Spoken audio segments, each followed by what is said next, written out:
đây này có mấy chơi new free đi ta bạn đi ta bập lại bị xem lăng lại mềm đúng lại nhiệt lê làm tạm tan hàng làm ta đi lại pro gặp hay mong mệt vả duyên ta bổ lum ta đã này cái ta cả một thóc con ố có pro mát hiểm bạ cái con này mong bay phun kha cái nhục bẹ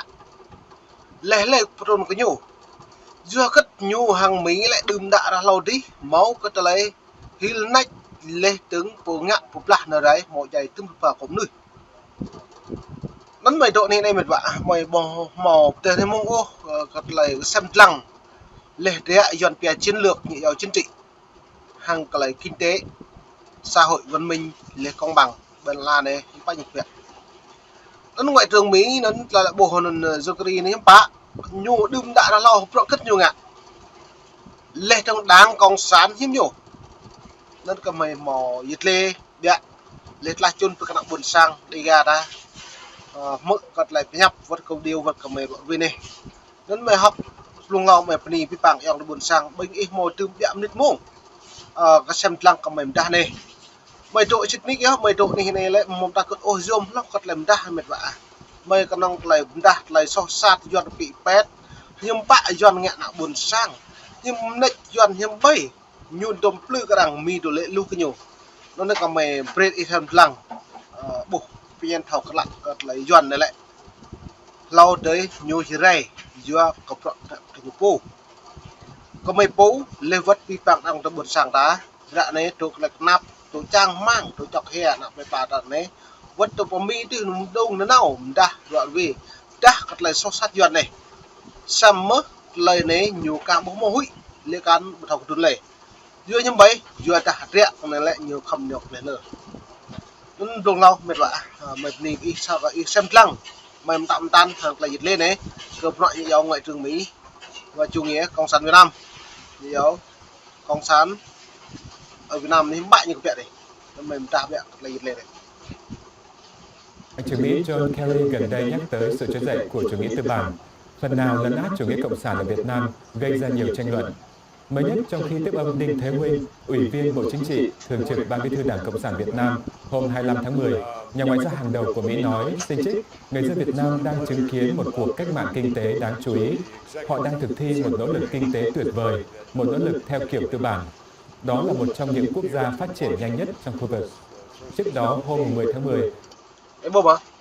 lại nó lại đa cái nhu tạo bộ cái là đấy bộ ngoại trưởng Mỹ nào vậy này là Việt Nam nhu lại nhiều thực thi thực hiện lại xịn nét lại phi bằng lại ứng xử như lại sẽ nước tư bản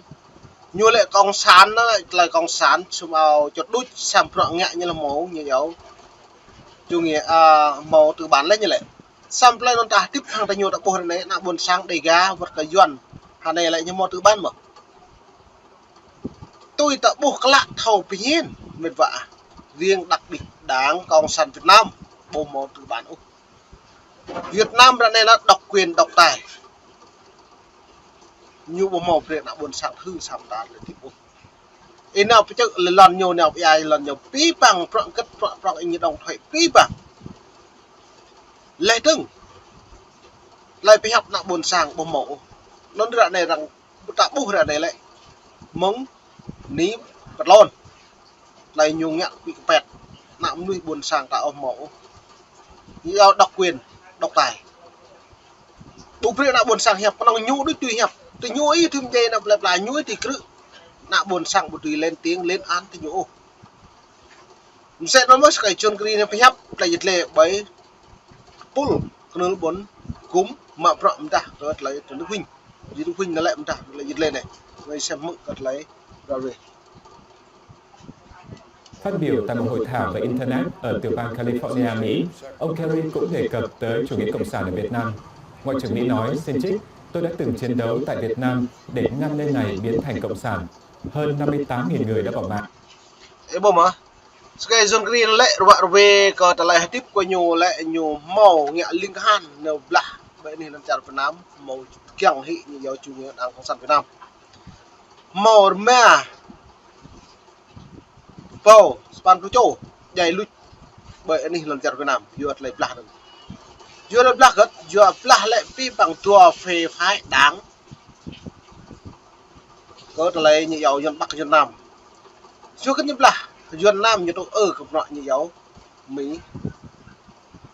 bữa đảng Bắc như Bắc lại như tôi cả đảng Cộng sản nên thua vô lời này hiếm bạn như một càng nêu từ bản như kiểu nào Cộng sản nãy như ta lại thua cả nó cất tù dùa có đồng sẽ tại ô tôi người muốn thiệu lau đi hàng qua đại nhiều lại nhiều hàng Cộng sản hiếm bà nhiều chỉ xã Mỹ xã mà được chậm cãi trong đời đút lên nó nhá Mỹ loại về cái lệ tạo mừng những ngạo nó lịch hàn xuất đi lệ loại về nhiệt độ bạn đi chặt Việt Nam đi đừng đã lao liệng như lịch hàn tạo mừng luôn những bố luôn ta Việt Nam bầu mong nhẹ tôi lại Việt Úc lệ tầng luôn ta hàng so có bị bẹt cả nắm nuôi dẫn lại màu rung lệ tầng hàng lại luôn nuôi gì vậy vừa gặp rắc mừng lại nào tiếp lệ tầng prime nuôi thì cả gì vậy bộ một cái nào năm cả đây xem lặng lại video của mình loại về đấy để thực hiện điều đó trong vòng 10 năm, trong cuộc chiến dài nhất lịch sử Hoa Kỳ. Và các bạn đoán được không, điều chúng tôi đã làm là mở cửa và bình thường hóa quan hệ, nỗ lực mà ông John McCain và tôi đi đầu, rồi dỡ bỏ lệnh cấm vận để kinh doanh, và nay không còn dấu vết của chủ nghĩa cộng sản xét về lý thuyết kinh tế. Ông Kerry nói thêm. Nó lại đùm đã là nục đây là nục mạng mông 2015 nhôm đã lại yết lệ nó lại comment đi PR đấy rồi lại bộ màu lại chủ nghĩa cộng sản đó ta chứ có nóng máu từ bản xong tậu mông 2015 trong hợp đề đã bộ mở kết quả cái nhú từ bản bộ mẫu sẽ nó mất lại mềm chắc là yết lệ tạm tạm dòng từ buồn sang đi gạt lại ra đây đã bộ nằm trút lông để cái doan doan nhầm plư lại bị hẹp như lệ từ bán rõ mại nhú hàng lại tầm tự tầm đờ nhú thực thi kéo tôi hàng lại bị hẳn Liên Quốc hiến pháp nước Cộng hòa xã hội chủ nghĩa Việt Nam như lệ xăm bao bộ màu thực thi xăm tạt là Việt Nam lệ trưng nhiều nhạc cái nào buồn sang ta này bố đi đây Đài Loan là đi đây nó bom má đi đây nó căng du cro do phó như vậy mà bị bằng mất lệ lần la bù căng xí như vậy nhưng phải như vậy mà bố nhiều chiếm lửa như xâm chiếm như dấu nhiều lâu chỉ cơ mạng lần là ta như dấu như túc nơi lớn nuôi gió buồn sang nhủ lần này bạn lần đánh canh định cư lên lần lên cầm rong prong như gió dây phóng mặt bằng nó là dây phóng mặt bằng như bạn dây phóng mặt bằng này lại bằng non vật lại chơi về này kìa là lại chỉ bấm máu bồi thường sam ta được đà mà là tàu thun đá tua tàu thun là bạo thun nhau thun lấy nhà mà được sam như dây phóng mặt bằng lần ở nhà nước thì bạn này nạ buồn sang một quyền lợi bây giờ nó này lê hay này là bố hen lê là buồn sang là như lệ binh ít hạ rừng một bếp hạ rừng thì nhủ nào nếu quăng lê như rùm mới biết lê kéo phun nó đập nừng như giáo kéo nó đập nừng như mạ kéo keo như nó pla kéo kéo như pla cái keo đấy nhớ là như thay về rừng như giờ nó rừng xanh nhưng nó pla rừng xanh như thôn như này tua thôn lao thôn như prai kéo rừng nhưng phải như tôi đứng ở trình từ nhốt hạ rừng nó nạ buồn sang tạo bật hậu lục cục rõ nhiều là lu nhất nhá anh đi cả kính Đắk Lắk ta lại lệ lu cái dần plư trục cả đi cả kính play cu căn tôm sẽ mà lê cũng nạ buồn sang ta lệ ở đà tua hết đà lo hết đà mèo sao đá lúc hết đá pla keo ta cấp làm rồi nạ buồn sang đã trong chả hàng ngàn bây giờ trong chả sẽ tùy bình dân lúc dân nó chột một kiểu ta nhậm đây nhậm plak ta học về tới ta như nó plư lật ấy chứ bạn như lại lật ấy này là đại nhậm một hậu đi piệt ô kế hoạch nhiều kinh tế trồng trọt cày lâu năm như lại buộc lệ trong cày lâu năm nó lại một lệ ô như lại mộng nét lại plak ta ý lệ bằng nó vốn đầu tư của nhà nước để buộc dòng nhà nước phân nhà nước vốn này là nhà nước đầu tư tơ prong này cái dầu keo đấy chứ xị nó nhà nước mất lời công ty lời đa cao su đã xăm là buồn sang ta nó lệ lụt thì nhiều như bả bố nhớ tổ nếu cây giống có giống cây bầy đàn đây à tập năng giống cao su mong ta điệt năm ta học plan nhưng bả nhiều pre phân pre lắm nhá อีก็ต้องจิกรอกมั้งตัวก็ยาวปรองแล้วยังปะมุงนั่นยังเลยหล่อนนะบุญหล่อนนักบุญสั่งหล่อนอยู่เยอะพูดได้ไอ้ตรงเกี่ยวnhưไอ้กังปลามเทปลากระตอดไอ้nhiều lệ y lệ chính nuôi phá tài sản của nhà nước mong phá tài sản nhà nước như quy về luật cỡ là mang lại phiên bộ luật dân sự như là nhớ phá tài sản nhà nước 3 năm đến 10 năm đại đội dân sự do phá với cái càng mạng cái lon nhưng bạn như là đây phá rừng đi rừng lon này cái nhà nước này lên trong ấy bộ túy bộ dập tiêu chuẩn mạng phượng bởi cái keo nữa vừa ta cái keo để bình nuôi hạch toán thò tham a đút tùy về cái kéo tùy xị cái kéo bây giờ bây giờ nào buồn sang ta này có mấy bộ lúm ta lại ngốt ninh lon là đã tua hết đọt leo hết chào pi khởi dọn chào pi không này nhá như buồn neo như là quang ốt lệ đã khu bật lệ đấy nhưng bạn lệ thì như quang đã bị cầm lâm như lệ nên màu kéo như là quang chữ cơ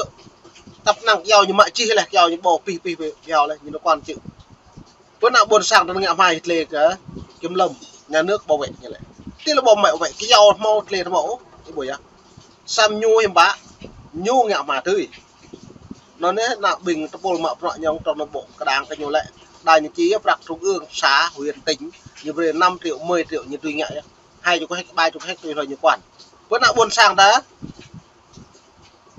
nuôi dân bè dân đen nó lại vì bằng thao hẹp rồi ta cái buổi dân nó lại ngột trên thao pien buộc lạm một vả rồi dân green lại buộc lại là dịch lệ đua block thôn có lại tiếp hàng doan lại những bông màu phát triển úc lại quý bong này có tổ lại mạ prọ hàng lại đi bìa nhiều lệ gỡ mang prọ mạ mà mò từ bản xăm đục nạ đáng còn sắt Việt Nam bông mò từ bản úc nên trên new frame chứ lại dịch lệ một vả khắp yêu xem lăng mâm nít mông đơn có mềm đa tôm nó cỡ nạ buồn sang ta buộc lại thao pien doan lợi nhiều công sản lại nên ta buộc lại công sản hút máu dân giết nhân hại dân đi buồn sang khắp yêu